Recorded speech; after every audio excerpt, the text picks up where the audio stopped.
like, here's what I look at is like, if I'm trying to reach a goal stimulus, I want to make sure that whatever I'm doing when I hit the failure point was the most isolated thing, right? Because that's the greatest amount of stimulus occurs closest to failure. So if I have a squat that's half and half and another exercise that's very isolated, I'm going to say, well, I want to hit failure in that very isolated exercise. Because but if you pre-exhaust, you can do it in both. If you're pre-exhausted at both, well, I don't know. Will I hit failure in the quads, really, or to the same degree in that exercise? And then the other thing is like, if I'm doing these two exercises back to back, do I need to hit failure to both, or is that now overshooting the stimulus, right? Like to the point where it's like, okay, if I do that, it was so now metabolically demanding or whatnot, that it kind of like, now the session, I mean, it's just not. Yeah, I mean, that's a good point. You definitely have to, at some point, I think people make the mistake of like, I need to annihilate. And it's like, we need to give a certain dose of stimulus, not annihilate, right? I think the easiest way to modulate is that total number of sets, right? Like you could do 5 sets of leg extension to failure and just cook yourself, or you could do 3 and have a great workout, whether or not you do, squats before or after. So that's definitely a very good point. I just think that if we follow the idea of training a specific muscle group is you want your local fatigue to be higher than your systemic fatigue, because what you want limiting the movement is the local fatigue, which means you get all those bonus points of getting close to failure and everything, and all the literal metabolites and so on and so forth, and the muscle pump being maximized. So, leg extension first, squat second. In both exercises, your local fatigue stimulates you or is limiting you more than your systemic. If we do squats first, leg extensions after, we for sure have no local limiting of quads in the first, because the squat's not that quad dominant that the quads fail. And if they are, you can problem solve. But we're talking about this example of someone who, has a challenge with getting their quads super hit. Yeah. And then the second, when they go to leg extension, can they do a great job in the leg extension? Yes, absolutely. Can they do as great of a job as if they were fresh? No. But another way to put that is they might still be limited locally, but the number of repetitions in that local to central limit might be, 5. There's the difference where you can push 5 extra local reps. But if you are systemically fatigued, you might still be limited locally, but near 2 or 3 reps away from where that difference is. So you could have pushed your quads harder had you done them fresh. And then when you go to squats, it's automatically a quad limiting movement by then. So it actually improves the qualities of the squats as far as your quads are concerned. Is it problematic for other things your squat is concerned? 150%. So I think most people, sort of a public service announcement, if you train like 3 or 4 times a day, or sorry, 3 or 4 times. I think that's the solution right there. Just train 3 or 4 times. 3 or 4 times a week, and you want a general overall body good routine.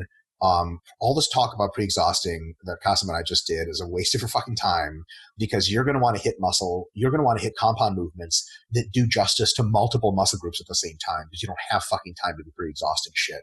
And then in that case, you don't want to leg extend before you squat, because your squat doesn't, for you in your limited volume routine, function only as a quad builder. It functions as a decent quad builder, a decent glute builder, and a decent spinal erector builder, adductor, and all that other stuff. So you want to squat fresh, compound movements fresh, and use the compound movement in such a way that hits a bunch of your muscles differently. And I see this in people will say, okay, I got to squat for my quads and I got to do hip thrusts for my glutes, and I only have 30 minutes, but I need 2 exercises, right? And I cram it all in. Why don't you just do wider stance sumo squats, sitting back a little further than you do down usually? You get a large measure of quad stimulation if you're to begin with a good quad squatter, and a good measure of glute stimulation. And from one exercise, you can get a really good stimulus for both. And a lot of people sort of don't think that, because they think one exercise has to be one muscle group attack. And for bodybuilders, people seeking advanced hypertrophy, that's absolutely the case. But for regular folks, 3 or 4 sessions a week, they got an hour each time. I think it pays, and Kassem, let me know if I'm on the wrong tangent here.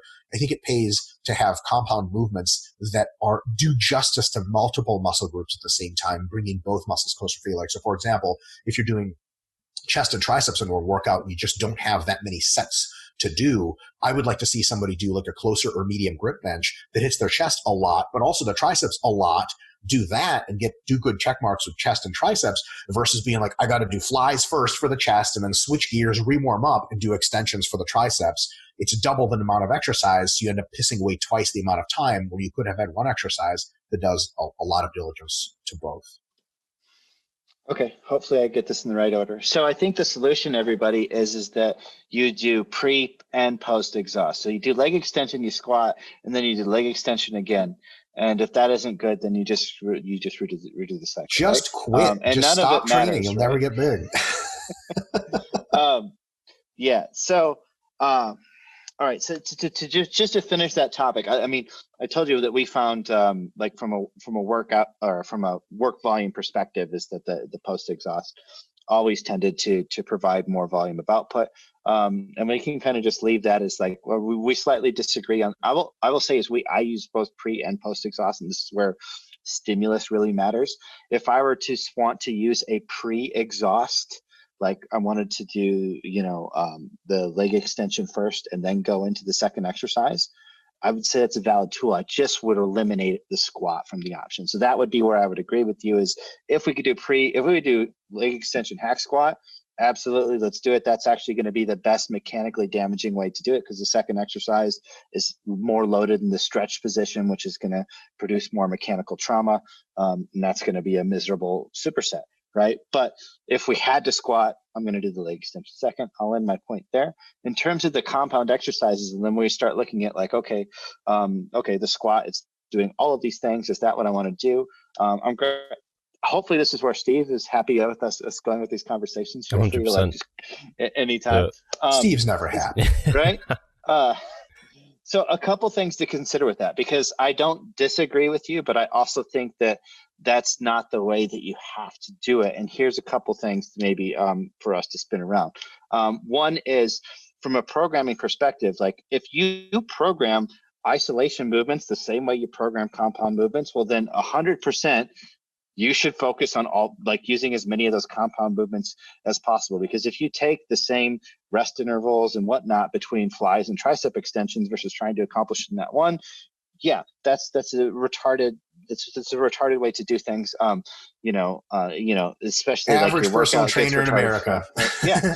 Now, you can use like the principle that we were just talking about of like a pre, a post exhaust or whatever. Like there's lots of ways to build programs where you can incorporate maybe an isolation exercise with a compound exercise or two back to back, but it wouldn't be structured the same way, right? So, okay, I could do tricep extensions and then flies, but I could do them like within the same time frame that I would doing repeated sets of presses.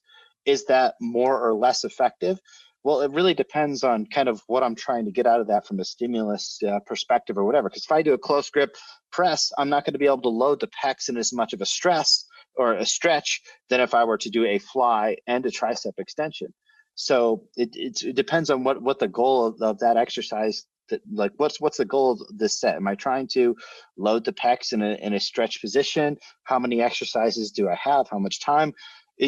What's the logistics of the gym, right? Can I do these things like literally right next to each other, right? Yeah, that's a big deal because right? sometimes not, right? Just you get a piece of equipment and you thank God for that piece of equipment and you just do as much as you can on it. Yeah. So if you take all the limitations, there's plenty of ways to build efficient programs with isolation exercises, and I don't think that means that that's the way to do it or not to do it.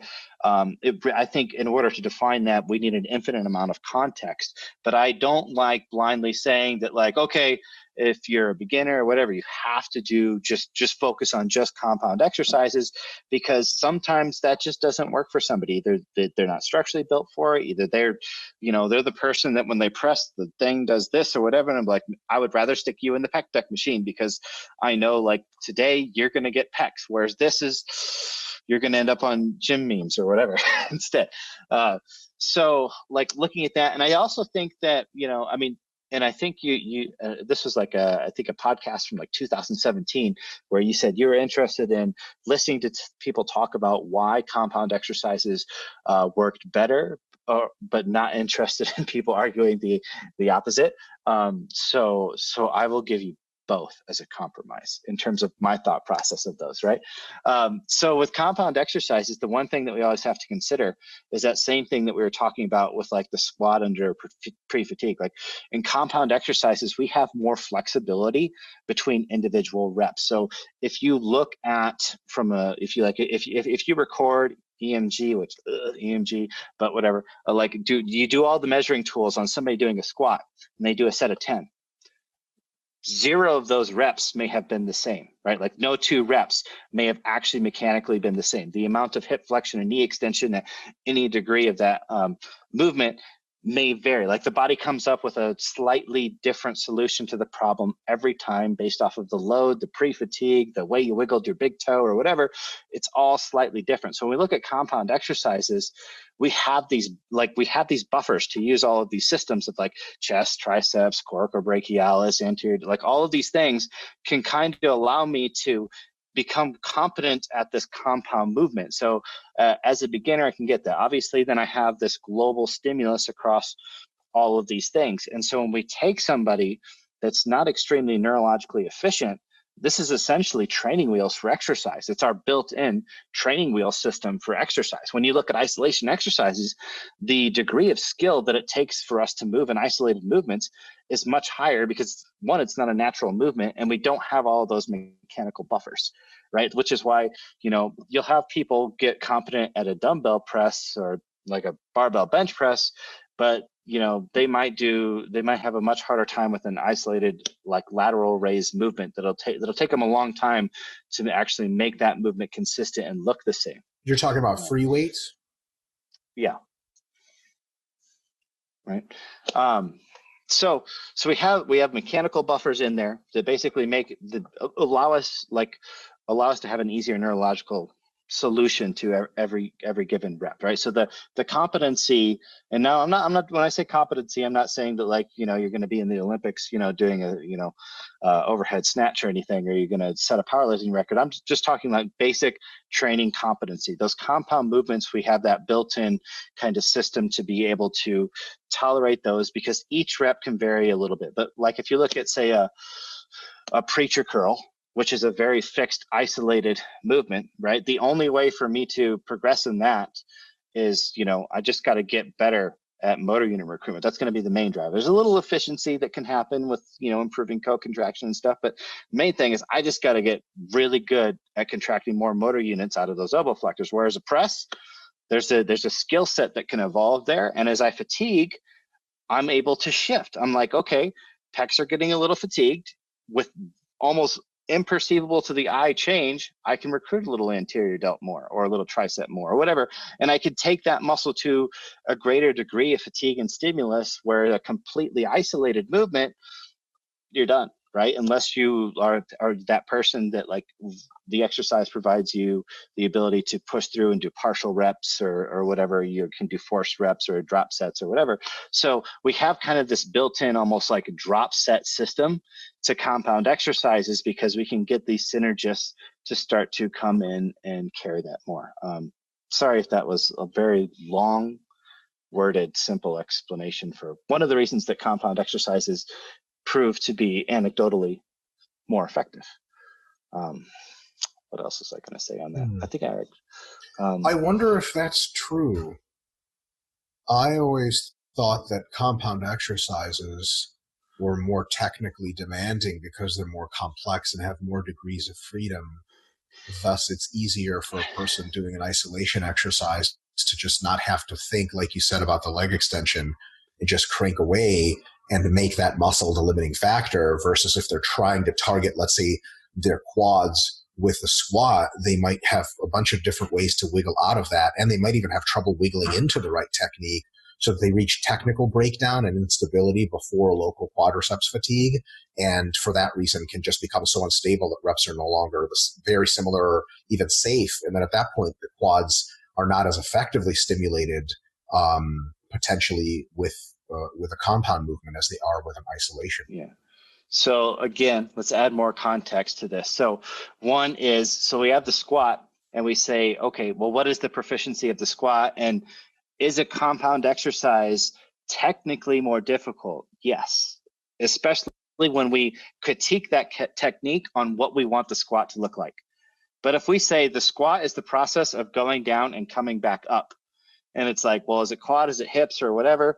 It's going down and it's coming back up, and everything is working to basically the body's trying to use everything to the best of its ability at that time, right? So if we say like, not somebody that literally like their squat is something that we would physically stop them from doing, don't do that, right?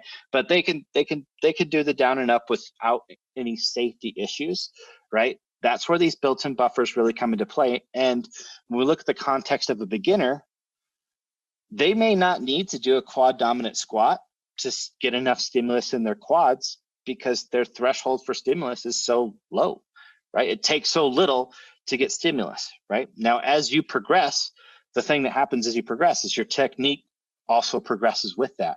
So as your need for additional stimulus in those muscle groups gets better, our technique gets better because we get more coordinated at the movement, and hopefully we're learning how to do these things a little bit more effectively for the muscles that we're trying to target or whatnot. So we're able to carry that system. Now, you could definitely break that logic by applying it to different contexts, right? But if we look at the context of like, when are we saying that compound exercises are the most, like, you need them more than ever? Well, we're usually saying that in the people that are either the most time restricted or they are they're the beginners, right? The more advanced you get, the more we're going to need isolation exercises that allow us to challenge a muscle mechanically easier, right? So, and I mean, I think that follows, you know, with your philosophies as well, right? But I mean, if we look at if we look at all things being equal, I mean, really, this is where it comes down to the goal. Like what do you need to accomplish, right? So, and the degree of compound, you know, I think when we look at compound exercise, like, how do we define a compound exercise? It's just two joints moving. Because, like, all right, a deadlift, that's a great point. A barbell deadlift is more compoundy than an RDL. If you count each spinal connection as a joint, holy shit, that's like 20 joints. But I don't think many people will argue that an RDL or stiff-legged deadlift or whatever is a better hypertrophy exercise most often than a deadlift is, for the hamstrings, right? Yeah, for sure, yeah. So, right, you know, and then, you know, I mean, if we're looking at glutes, like, yeah, deadlifts is better for glutes because we have a knee extension, but in that case, you're just leg pressing with a barbell, so just do goddamn leg press, right? Yeah. So is the deadlift better? Like, well, why would I not just leg press? I have infinitely more stability and the ability to do that. I still have two joints moving, so it's compound. For sure. I count the leg press as a compound exercise, definitely. Right? Yeah. So, but it's not like, I think some people, like, they take these things to like, okay, it's got to be compound exercise. And they're like, all right, well, does that mean it's big free weight movements only? It's like, well, hack squat is a compound exercise. Yeah, right? I was going to say that earlier, 100%. You know? Yeah. Sorry, go ahead. So, and some people take it even to the further extreme. Well, it's just like, well, what if I just get more things involved? Like, what if I do squat presses? That's even more compound, right? But that must be better, right? Yeah, it must be better, right? So, and you get spirit fingers at the top and all that stuff. Yeah. I have a question for you about anterior pelvic tilt in a stiff-legged deadlift and a good morning. Mm-hmm. I saw a couple of back and forths you had with Steve on his page about his good morning technique, and I was very curious about picking your brain a little bit, if that's okay. So, you were saying there that Steve is looking up, and what that's doing is it's having a couple of downstream effects, and one of the ones that you mentioned is putting his pelvis into anterior tilt. Is that correct, or did I? So when we think in this context, make sure you don't think of that as me saying that he's not supposed to accomplish the level of hip flexion. So it's not the relationship of the pelvis to the femur, but it's the relationship of the pelvis to the spine. So there is a relationship between cervical and lumbar extension. So the spine moves in a rhythm where as the thoracic flexes, the lumbar and the cervical extend, right? And so as we go up, right, a couple different things can happen, but the big thing is that people tend to then arch the lower back more, okay, which can then take away from the muscles that are on the that are the posterior tilting muscles, right? The hamstrings, the glutes, the adductors, right? What will happen neurologically if I have weaker, like if I put the erectors in a weaker position, it will decrease the amount of force that I can put on the posterior side of the pelvis. Our body is always managing forces around these joints so that it doesn't just injure itself. So when we're looking at stabilizing around a joint, getting the maximum amount of tension out of a hip extension movement, I want to make sure that the muscles that are pulling the opposite direction on that pelvis are in a place where they are not going to compromise my ability to recruit that. So the spinal erectors pull the pelvis into anterior tilt by their contraction, but then the hamstrings, let's say the hamstrings are the target of the good morning in this example, they're trying to pull the pelvis into the posterior tilt. Is that correct? Yeah. So spine. There it is. Right? So we got our erectors here, right? So as this extends, right, it causes a curve here, which then causes a curve here, right? So this erector extension here, right, that is what's going to then limit how much force I can have on this side of the pelvis. Because if I weaken these muscles in order to manage this, I have to then also decrease the tension on this side to be able to manage the relationship of this joint, right? So if I were able to keep this in a more neutral position, what that's going to do is it's going to say everything here is mechanically stronger. So the amount of force that I can pull this way with the hamstrings and glutes can therefore be more. Right. But now that your pelvis is more posteriorly tilted, doesn't that not pre-stretch the hamstrings as much? Well, no, you would just get more hip flexion, right? So if I'm trying to stretch the hamstrings, right, this isn't what really should matter. It's the relationship between this and the femur that stretches the hamstrings, right? The hamstrings don't come up and attach here; they attach down here. So if I'm more neutral spined, but I just am able to like get to maximal hip flexion, I'm able to get the maximum stretch. I don't need to have this to accomplish the hip flexion. But if you have that and you have more of an anterior tilt to start with, you need less translation about the hip in order to accomplish the same hamstring pre-stretch. It's the same amount of translation. The torso position just looks different because you're more in a chest-uppy position. So you wouldn't be leaning forward as much. So you would be instead. So if you arched everything, you could get full hamstring stretch here. Whereas if you neutraled everything, you would get it when you were here or something like that, right? Yeah. So if you could see through the soft tissue, you would see that the pelvis and the femur are in the exact same position in terms of their angle, right?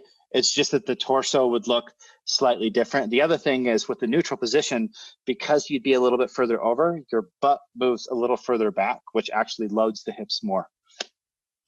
So that's interesting. When I tend to see people, when folks start to arch their lower backs, it automatically anteriorly tilts their pelvis more. It gives them a more profound pre-stretching of the hamstrings. And then that allows them to not have to move as far in the movement. The total distance that the barbell moves becomes lower. Go ahead. So the total distance moved by the individual, whether you measure at the shoulder translation or barbell, just point-to-point barbell translation, that distance shortens, because you're pre-stretching the hamstrings much more considerably, because most people, when you say arch your back, they automatically anteriorly tilt their pelvis as well. So the more anterior tilt you can get, the more you can make that exercise have, affect the hamstrings or apply force to them and lengthened relationship without as much translation in other parts, without as much work being done. So the physical work relationship, this much physical work gets you usually this much hamstring translation. Now, if you arch everything, arch your lower back, the amount of physical work declines somewhat, and the amount of hamstring, the amount of hamstring pre-stretch is bigger. So the point where you get to your hamstrings are being stressed highly is with less mechanical work. It's kind of like a biasing the movement towards your hamstring situation. So I would disagree that it's less work, and I think that becomes because you're too attached to the, like, visually, the barbell is moving through less space, but what's happening is we're articulating around the barbell, which is still work, in a sense, right? So it's like, okay, by doing this kind of like, okay, I'm adding this anterior tilt, right, and lifting my torso up, right, and then because if my goal is to stretch the hamstrings, it's hip flexion, right? Where everything else should be as limiting of a factor as possible. And how much the torso moves, like in terms of up and down, right? As long as it's not like if I'm in this arch position and I don't bend over as much, that's less work than if I was in a neutral position and I incurred a greater, like my torso moved more through space, but it all came from hip flexion, but right? It is the less hip work, is still though, right? moving. No, because the hip is still moving the same degree, right? So the thing that's actually carrying the load is moving the same amount, right? But So how is it that you're getting more it's like, translation if so there's other things you're getting a bigger range of motion. So you're essentially, your pre-stretch of the hamstrings is the same both ways, but by making your spine more neutral, you're now translating through a larger external space and thus accomplishing more physical work, which usually requires, I assume, more energy. You're also stronger that way, like you mentioned. So if you're really strong that way, then you require a lot more force. So if you imagine, so if we go through this scenario, right? So if I do a neutral spine, so I'm here and I'm hinging through this process, right? Okay, so there's the distance that I moved through space, okay? But if I'm at maximal hip flexion, I can't, like, I can do this, but my pelvis is not moving in relationship to my femur. It's just my spine, right? Well, I literally just saw your pelvis move. Ending in this position, I promise you, it's just the fat on my ass, right? Okay. So if I'm in here, free show. So all right, so if I'm flexed here, right, and I do this, it might look like it, like, because of soft tissue articulation, but the pelvic, like, I'm literally, like, my rec thumbs are locked; they can't shorten any more than this, right? My pelvis is jammed. So if I hold this point for you here, right, and I extend, it's like my fingers aren't protruding down. My soft tissue is changing because I'm extending my lower back and changing. And the thing is that the glutes start to go a little bit flaccid as I do that, right? And more work has to be done by the adductors as we start to do this, okay? So if I'm going through this position, right, as long as I've accomplished this is the ending position that I would be in if I did this and then went there, right? So I can, the hip position is the same, but in this, by initiating with this, what I'm going to end up doing is actually decreasing the amount of work that these guys can do. Now, because this distance ends up being shorter, I might put more load on the bar versus being here, because now there's a greater distance from the load of my hips. But neurologically, with the better spinal stability and the ability to recruit that, I'm going to get more tension in the hamstrings. There's going to be more torque at the hip, but a weight that's further away is heavier, right? So people might be like, well, okay, if I arch, I don't go, I'm not leaned over as far. The same amount, like, more weight is the same amount of hamstring tension in that case. With a really heavy weight, wouldn't you see more of your back rounding if you looked down than if you looked up or straight?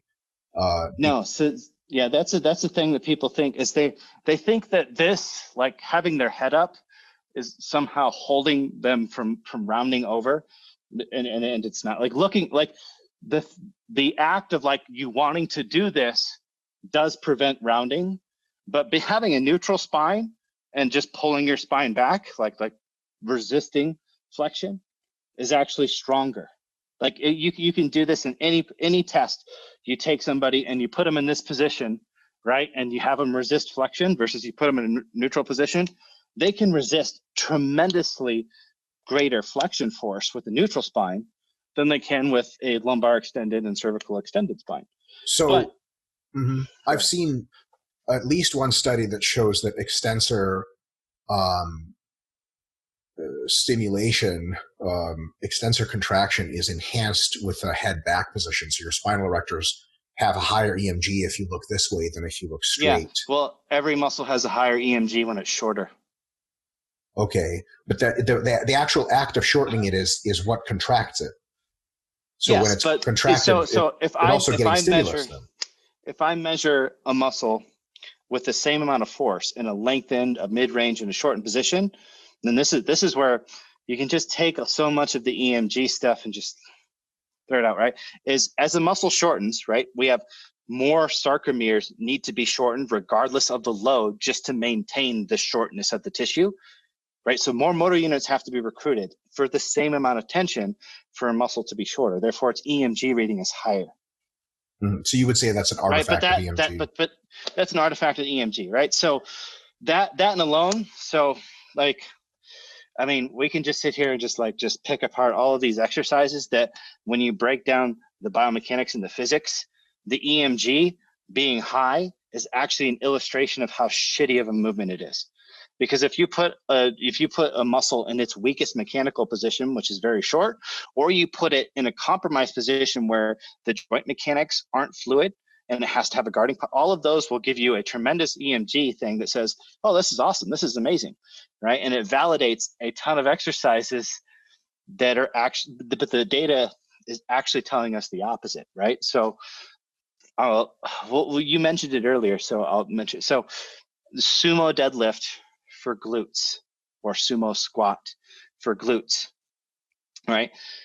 If we look at the EMG stuff, it'll say, well, okay, you take that exercise and the EMG is higher, but it's because we have orientated those hip muscles into a shorter position, but they actually have much less mechanical tension in that externally rotated hip position. Versus what?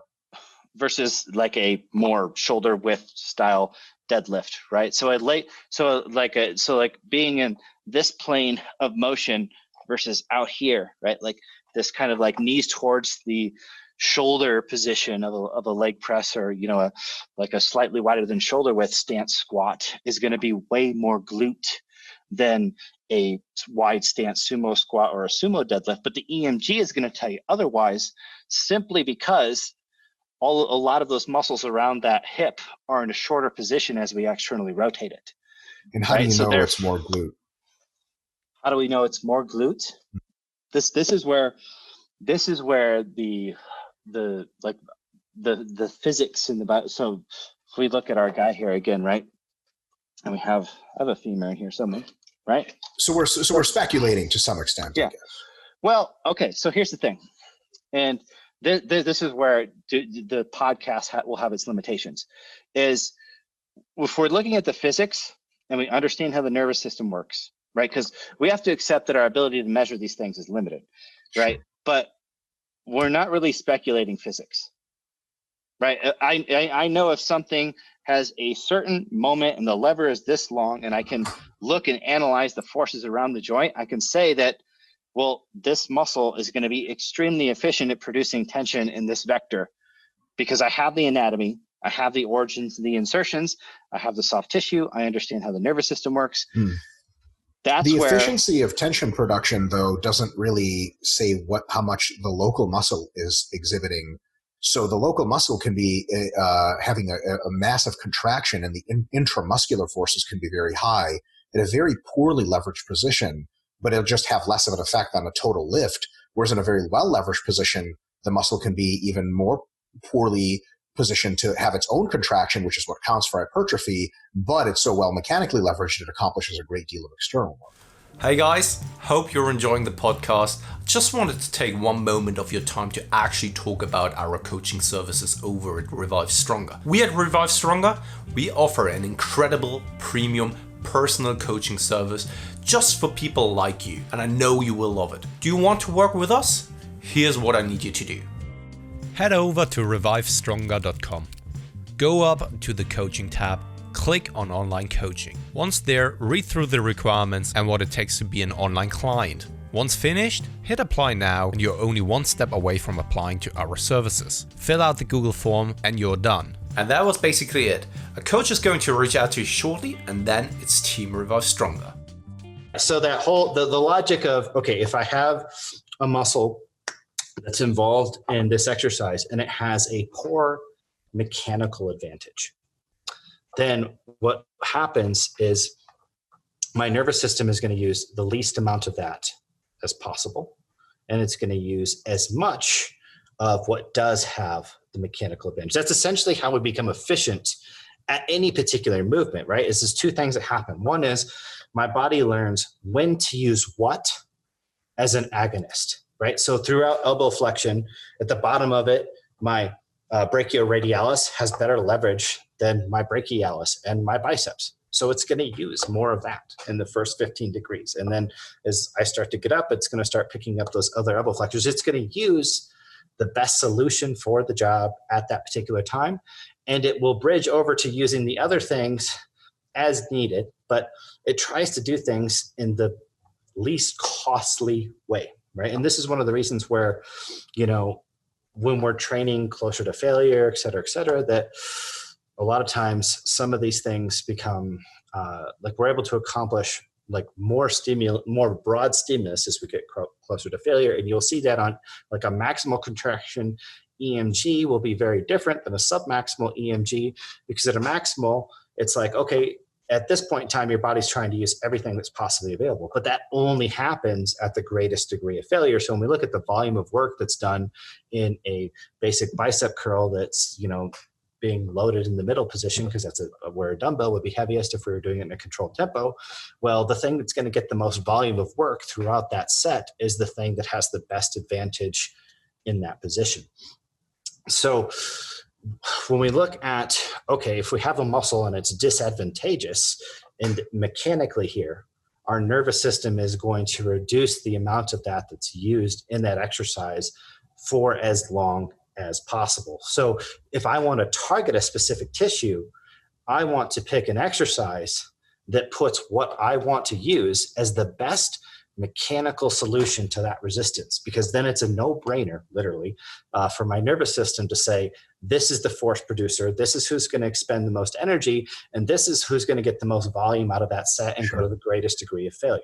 So you would say then that logic, does that extend to if you're using the good morning to target your hamstrings, anteriorly tilting your pelvis and arching the lower back would be good because it puts the hamstrings in a very pre-stretched position, in a position where it kind of has to be the limiting factor, but also disinclines the glutes from contributing as much, thus making it more of a hamstring limited exercise and not one where your glutes do a bunch of the work? So when I'm designing an exercise for the optimal stimulus, it's important to distinguish, try and get as much out of what you want, but don't go into the mindset of trying to disadvantage other tissues that may be contributing to stability around that joint.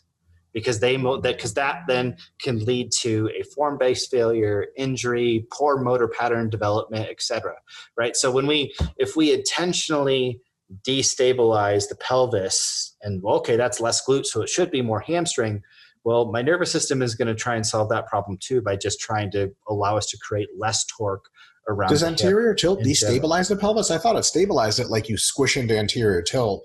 It naturally, people want to do it anyway sometimes because their back naturally arches when they look up, and all of a sudden it's a very easy pattern to get into, and then it makes hinging very easy because it's just very obviously hamstrings only at that point. Hinge, and you're good. I don't know if there's much instability there where if you try really hard to go from an arched back to a neutral back, which actually is quite challenging because you have to balance the degrees of flexion and extension instead of defaulting to an arch and letting it just rock away. If you're trying to work for neutral all the time, that doesn't, to me, seem like the pelvis becomes more stable with that in any measurable way. Although I would agree that gluteal force production would go up. So if your job was to good morning as much as possible or stiff like a deadlift as much as possible to translate the weight with as much possible, I absolutely wouldn't arch the back. Like I think in a deadlift setup, conventional deadlift, you breathe in, you bear down on your abs, get into neutral spine, contract your abs and lower back at the same time, and then deadlift as much as you can. But if your target is exclusively the hamstrings, like in a good morning, getting into that super arched position exposes your hamstrings greatly, and it doesn't require you to lift as much weight to expose them because now your glutes aren't so much actively you're not trying to use them, you don't care about them, they're just not contributing to motion as much, and thus they don't share as much of the load, and that requires less external load, less total fatigue. Because if I was to engage my glutes and hamstrings and do good mornings, I'd have to use 350 pounds, but I can do it just 300 if I arch everything and go to town. Also, the arching, in addition, trying to maintain that arch position also grows my spinal erectors for me, which may be another target for me, as opposed to one in which I'm really trying to grow the glutes specifically and lift as much weight as possible. So if we look at this in the context of, I want to get the most hamstrings out of my RDL. That's what we're going for, right? And less of everything else, ideally. Less of everything else, right? Mm-hmm. So now keep less of everything else. Not a ton, but just nothing needless. In my opinion, if we look at this as both from an efficiency of stimulus, but also injury prevention and optimal movement pattern, not of just this, but then just hip extension across all exercises. Okay. Because you have to remember that even though our body kind of learns, okay, you learn a squat movement pattern or whatever, when we train isolated hip extension, that overlaps into our cerebellar programming of okay, this is how we're managing the hip extension forces based off of the length tension relationships and things around it. It carries that to multiple exercises, but it doesn't chunk. So I want to focus on how do I get the most hamstrings out of this? And if something is part of the equation of stabilizing the pelvis, I don't want to disadvantage it per se as much as just make it not have to do extra work. So in an exercise like the RDL, if I take away anything, I look at the pelvis and I look at it like a steering wheel, okay? And I imagine all of the muscles that are having a rotational torque force on that, right? So if we have my guy here, right? So I have all my erectors and my thoracolumbar fascia going into my lats and everything that's pulling up this way. I have my hamstrings, my glutes, my external rotators, all those things that are going to have a posterior vector here. I have my rec fem on this side. I have all my abdominal muscles, my obliques and whatnot that are coming through here. And then, I have a couple divisions of the psoas that come in here, of the iliopsoas and whatnot as well, right? So even though psoas goes straight through to the femur, the psoas major, the iliac one comes in and it is a little bit of a anterior tilter as well. Posterior tilter. So what I want to do is I want to basically let both sides of that steering wheel function as much as possible. I don't want to take away anything, because what I essentially want is, if my goal is to load hip flexion or extensions, I want to have a nice, even, control this torque in as stable a fashion as possible. But doesn't the weight do that for you? So on the one hand, you have your hamstrings and your spinal, so your spinal erectors pull like this, and the weight pulls you down, so it pulls this into posterior tilt, and then the hamstrings are pulling as well into posterior tilt, so it's up to your spinal erectors to keep as much preloaded anterior. They're now pulling against your hams. Doesn't that stabilize? Well, stabilized, yes. But so here's the thing: is our spine is not fused, right? So that weight has to be translated through the spine and all of that musculature. So think of it this way: essentially, an RDL is the load on the weight is tugging on the erectors, and my hamstrings are transversing force through the floor, and they're pulling this way. If I disadvantage this up here, if I disadvantage my erectors, I'm decreasing the what I can have on this load side to be able to affect the hamstring side, right? If you look at the erectors as part of the chain of how the weight is actually forcing the pelvis into flexion, the last thing I want to do is put the erectors in a mechanically weaker position. And the shorter a muscle gets, the weaker it gets. Right now we can get. But also the moment arm is lower, so that compensates, doesn't it?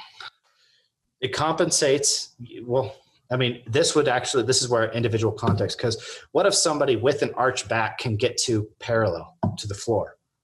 Well, then the moment arm is negligibly different in that person, right? But a person that's not able to get to that amount with having an extended back versus somebody that's able to get parallel with a neutral spine, then there would be a greater difference. So how much of a difference in the moment arm depends on what degree of hip flexion this person has, right? The other thing to consider too is that it's not just distance from the hip, right? We're also shifting that person's weight towards the butt, right? The further I bend over, the more the butt translates back, which tends to improve the technique of hip extension, the more horizontal translation. Like the more you think about butt back and butt forward rather than lowering down, lower up, tends to help people recruit more of the lower body musculature than the upper body musculature. So the things I focus on to get the most out of the hamstrings are an RDL, right?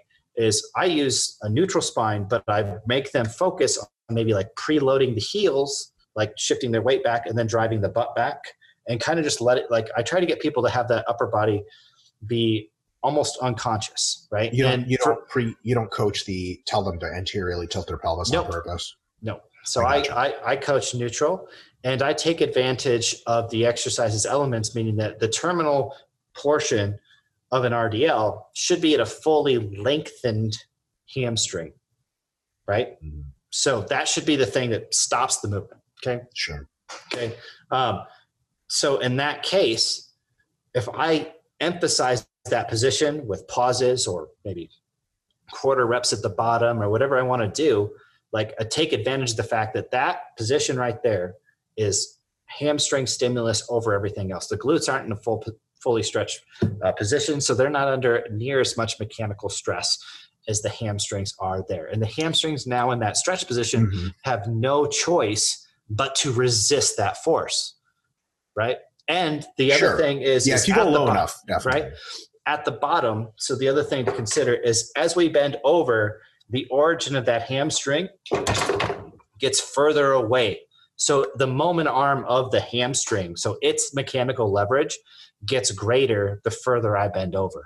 So the more hip flexion, the muscle's getting stretched, but its leverage is improving, and from a joints perspective. So better leverage results in, well, if I put some neurological energy into this tissue, I get more force production when there's better leverage. So that position is also mechanically the opportunity for the hamstrings. So they're under mechanical stretch.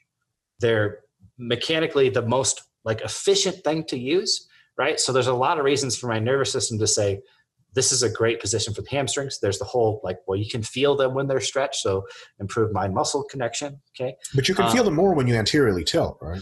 You can feel them. Well, and so this is a whole other podcast that we can do, is like, what are you actually feeling when we feel these sensations? Because mind muscle connection is one of those things where people are very few people understand what they're feeling. Like the feeling of tension versus the feeling of stretch versus the feeling of the accumulation of metabolite versus the feeling of guarding from, improper joint positions and whatnot.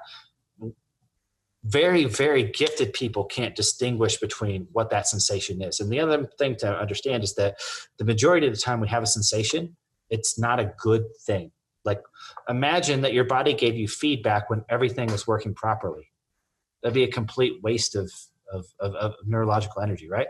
It gives you feedback when they're like, what's going on here, right? But that's what we want, right? Because we want the hamstrings to experience a high degree of stress. So if we have a mind-muscle connection, say, as we're painfully stretching, that means we're accomplishing what we want. But we want tension stress, right? Not, it's just like training, right? Training stress is good. It leads to adaptation, right? Being stuck in traffic, not very productive. So creating instability at the joint, which forces an increased rate of firing to the hamstring, because now you're having to manage this joint at a higher frequency because of the decreased stability, that's going to result in a sensation, but it's not necessarily an increase in mechanical tension. Yeah, I don't see how there's instability at the hip. I think I'm struggling with that, how there's instability. Now, you got to remember that it's not a black and white thing. It's a gray thing, right? It's less stability than if the erectors were in a more mechanically suited position, but it's not so much instability that a person just turns into a worm and falls down.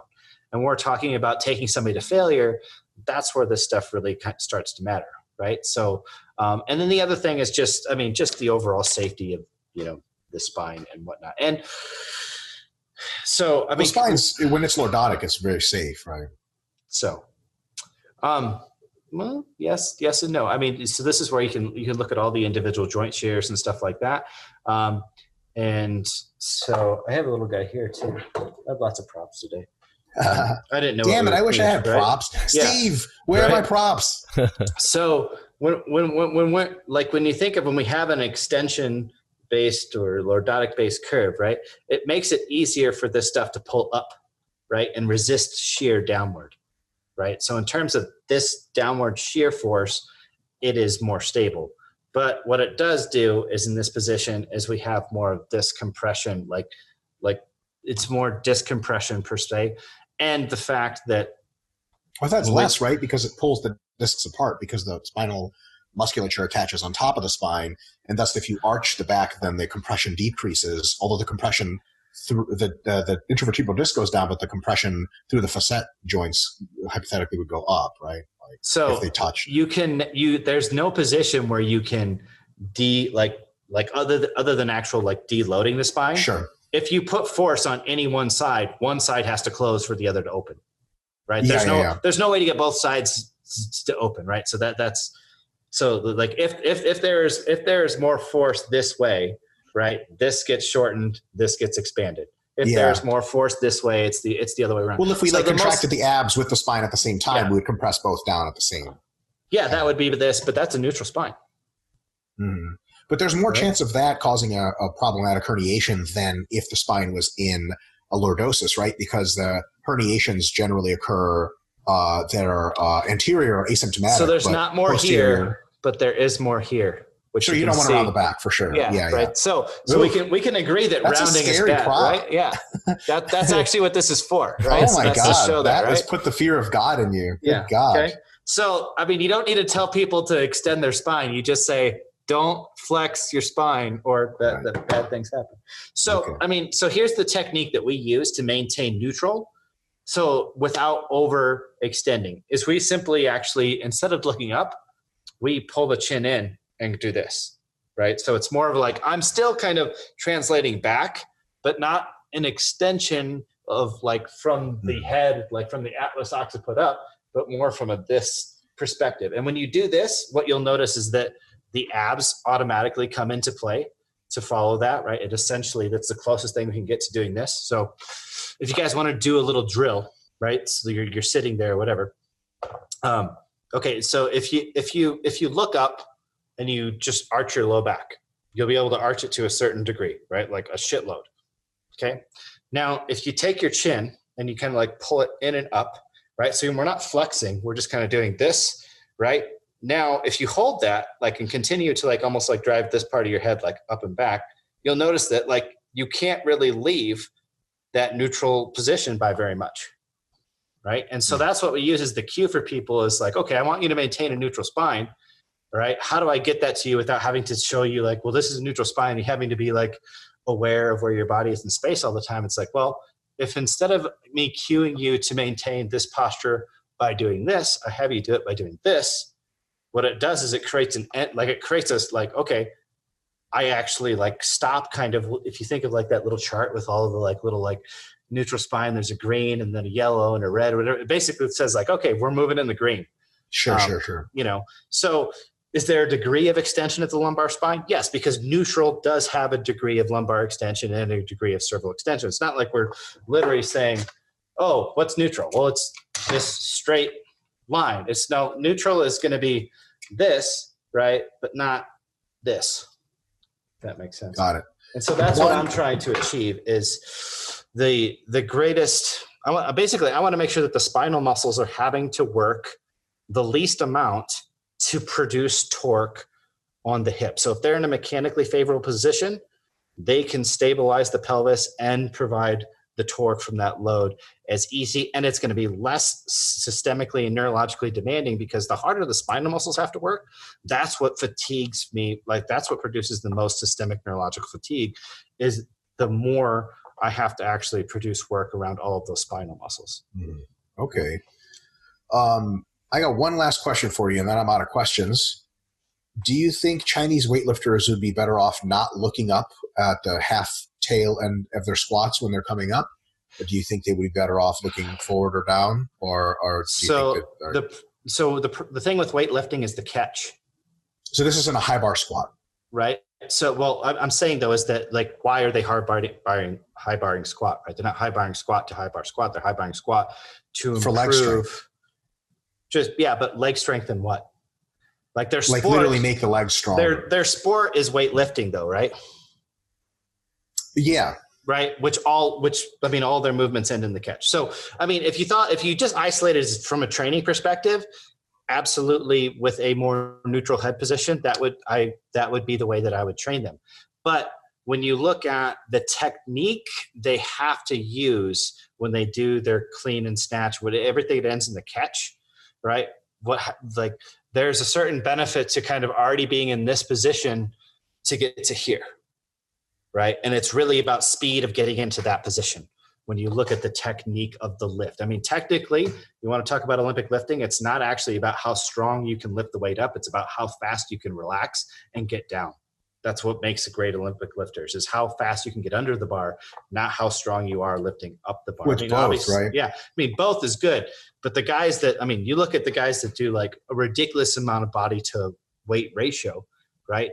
They fall like fast. It seems like they fall faster than gravity because they're using the load to force themselves down, right? So those are the guys that, like, they're not just strong, but they're really, really good weightlifters. Because there's tons of really strong people that can't lift shit in weightlifting, right? Because they just can't get down fast, right? Mm-hmm. And so there's a certain technique that goes with that, which is why you see that as a very, nobody's been like, man, if we do this, it provides a significant benefit, because if they translate that technique over into the Olympic lifts, then it's a speed issue, right? It's a speed of getting under the bar.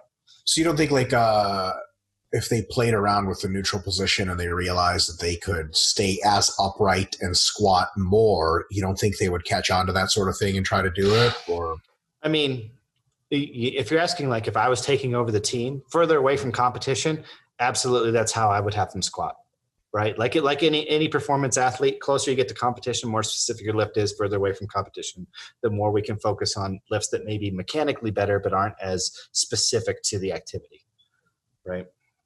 So that's how I would take that approach, right? The other thing too is that depending on the position, so like, for instance, somebody did a one-person EMG study on whether or not lifting up your head took away from the glutes in a deadlift. But the thing is, the lifting up the head itself is not the factor. It's the downstream thing of the spine. And for a person that when they grab a bar in a deadlift doesn't have the ability to extend their spine because they're already kind of like pelvic, they're already posterior tilted a little bit at the bottom because that's their range. Well, then you can look up all you want and it doesn't affect that spot. But what ends up happening is when they do the eccentric, they come down in a greater degree of lumbar extension than what they took off from the load. So it's like you have to be careful with like the data on some of these. Well, how does this affect this? It's like, well, how is it done? Who is it done? Because if somebody's in a position of range of motion, so you look at a lot of these guys that do Olympic lifting, they're extremely flexible, right? So they can, I mean, you know, you don't become good at Olympic lifting if you're not built to be an Olympic lifter. Sure. All right. So you look at the way they're set up, and they have the ability to articulate under the bar very well, right? Whereas some people don't. So if we were to do a study of looking at like what were their options and how could we train them and how much of an impact would it would have a lot different impact than less looking at a bunch of power lifters where, I mean, you know, at 30-degree hip flexion, they might already be like, you know, rounding the pelvis and butt winking or whatever, right? If they have very poor mobility. Yeah, that makes sense. Fantastic. Guys, I don't know if you want to have more back and forth. We have been 2 hours. So I don't know if, Mike, had you covered all the questions?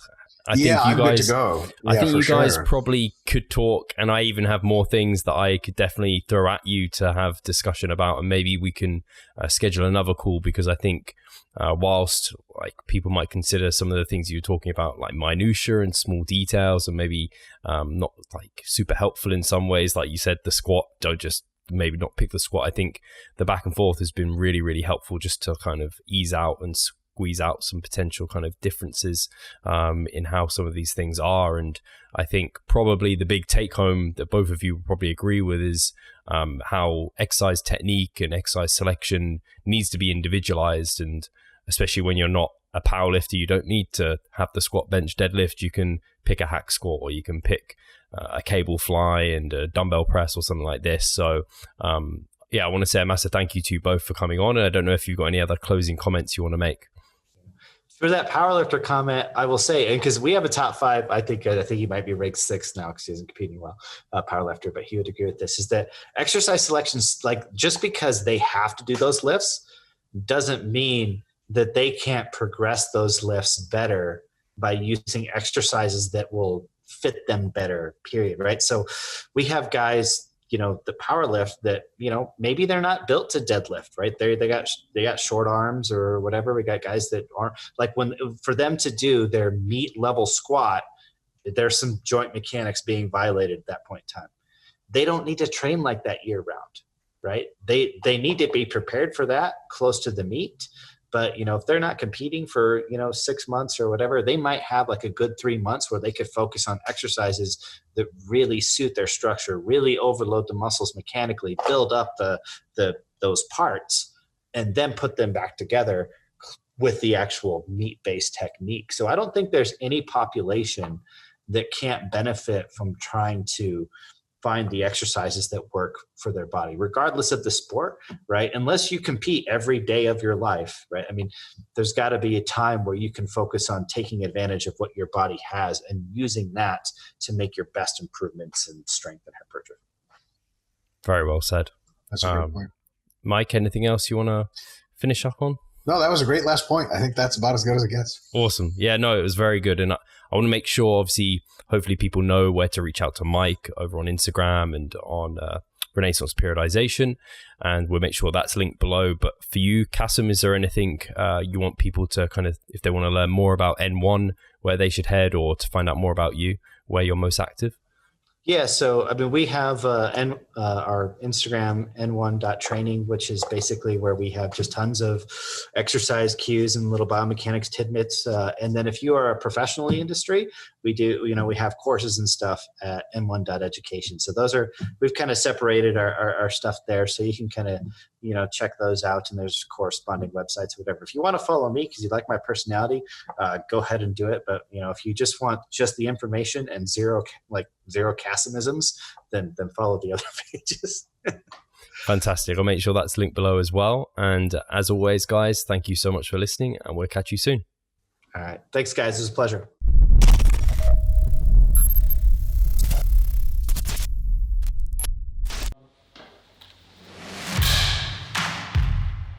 So I'm Steve Hall, founder of Revive Stronger and a coach of Revive Stronger. My name is Pascal Flor. I'm the co-owner of Revive Stronger and also a coach, of course. Revive Stronger has probably been going solidly for 3 years, roughly about 3 years. Revive Stronger, to me, it is becoming kind of my child, my foster child. It's the gathering and getting together of like-minded people. We've been expanding the coaching team, which is helping us help more people. But each coach can only help a certain number of people. Right now, it's all over the place. We have YouTube, we have Facebook, we have Instagram, but there isn't that community aspect behind that. And so the next step for us is developing a membership site. So basically, we want to create a family and a community that is then benefiting from another.